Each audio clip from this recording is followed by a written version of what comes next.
Hey everybody, welcome back to another 10-minute Marvel video. And today I have more of my kind of outside the norm comic book collection. And I actually have, you can see the mouse there, I actually have an overhead camera set up today, so I'm not just holding stuff. Here we have a beautiful Peach Momoko Moon Knight #2 cover. I love the watercolor feel to it, and there's just a softness to it. And Moon Knight obviously gives you that sharp, real sharp black and white look to it. Then we have another Peach Momoko cover. This one is going to be King in Black #1. Again, just the softness to it, yet the sharp lines on it are what I dig for that one. And yet another Peach Momoko one. I'm disappointed a little bit in this one that I have here. This one is absolutely gorgeous looking. I was bidding on one that was what they call a virgin cover. So I think it only had this Marvel up here. And I believe this was gone and this. So it was just, it's pure, it's clean. Actually, we're going to see an example of it. So I'm not even sure it has this. It might just be purely clean. But we'll see that in a couple comics. Here we have another Fantastic Four variant. This one obviously not Peach Momoko. It has that dark, brooding, big, imposing figure of Doctor Doom on it. I like this one quite a bit. It was also an opportunity to grab a few to get free shipping, so I did that, including this one. And this one, though, I probably would have gotten anyways. I really enjoy the cover here with like a Pixie, Glob Herman, and just all the characters on here. The art style is fun, and it's kind of what I want for kind of that next generation of X-Men. Okay, and here we go. So it is completely clean. This is if I remember correctly, this is one of 100 of these that they did for Gambit. So my favorite character, and well, at least for sure my favorite X-Men character, probably my favorite superhero character overall. Just gorgeous, simple, in that like you have the character, there's motion and everything in the image, but there is no background. So compare that to this, which has kind of this border. Or this one, like it doesn't have a background, but it's all black. Obviously, King in Black, that makes sense. This is not going to be the last time you see Peach Momoko, by the way. But then we have a Scarlet Witch variant cover as well. I like the look of the character in kind of just pulling out part of the world and then having Magneto there in the background. That's what drew me to this one. This one, though, it was just purely the artwork. I love kind of the cosmos spinning around the Scarlet Witch, and yeah, super sharp looking. And sometimes, like I point out, like the Peach Momoko one, it always feels like, okay, that's paint. This feels very much like colored pencil drawing. I love the look of it. And then this one, don't worry, the sticker is not on the comic itself, but I haven't pulled it out and changed sleeves because I don't really want to touch it. I want to get this one potentially graded.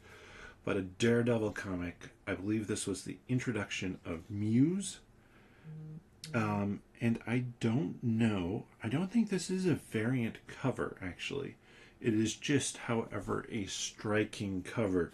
I love the black and white, the simplicity of the lines, like the shape of Daredevil right here, or the back of this statue or art piece that Muse has created isn't even like fully filled in. There's no line setting all the edges. So it's very open and airy. And then you have the sharp red on here that looks great. Plus, it always evokes kind of that. I mean, a lot of it is blood. So, Batch to Peach Momoko. This one, if you remember, I was like, where's my blood hunt number 3? I found it. So this is going to be a Captain Marvel as a zombie, or not zombie, vampire, which I love. Love the look of this one. As well as Vampire Jubilee, which has actually been a thing for the comics for a while. I want to square that up just so it's sitting a bit better on the board and everything in there. But I love the look of this one. Again, this one has more background to it, as does this one, but you can still feel the watercolor feel of it.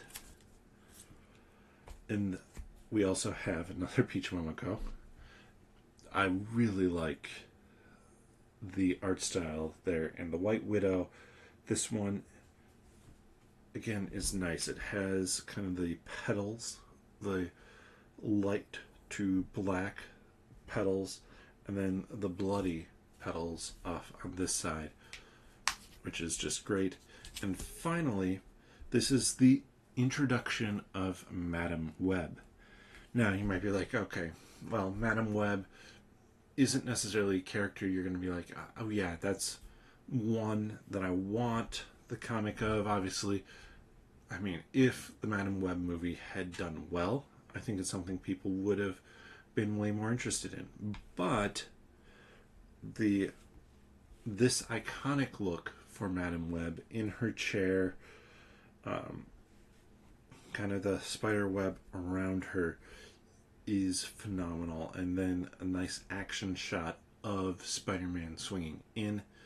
I really enjoy the composition of this cover, and it again falls into that category of a cover that and a comic that I like to have because it has that introduction to the character. But there you have it, just some new comics. I'm going to be doing this every now and again as I bring in new comics to my collection. And as I do that, I'm going to wait until they stack up a little bit like they did here. But that might be sooner rather than later, because I know that I have a shipment or two coming from Things from Another World. If you're not familiar with TFAW.com, they are a great source to pick up your comics. If you don't have a local comic book store, I do around me. I tend not to pick up comics from my local comic book store. No particular reason other than I like the convenience of being able to pick and choose what I pre-order, because I don't tend to pre-order a ton of things, and I like to be able to grab the variant covers. So a great resource for that if you're interested in checking out Marvel Comics. And one of the things maybe holding you back is it's hard to pick them up. Things from the World is a great source. Also, obviously, Marvel has the Marvel Unlimited. Marvel Unlimited. I was going to say Marvel United. That's the board game. Marvel Unlimited app where you can be reading a lot of comics as well. But with that, thank you so much for watching. Hopefully this was fun content just to kind of deep dive into some covers. I didn't do as much the first time around, but I actually had a lot of fun sitting down here right now and looking at these covers. If you enjoy this content and want to see more of it, leave a comment, give the video a thumbs up, and let me know what what sort of additional content you might be interested in seeing. And if you enjoy kind of the videos we put out on theories about movies, stuff coming up like that, plus the other content, card pack openings, or this comic book content, check out our podcast, 10 Minute Marvel. You can find it wherever your friendly neighborhood podcast from, or click onto our channel here on YouTube and click that podcast tab, and you'll get our whole backlog right there that you can check out as well. But with that, thanks for watching.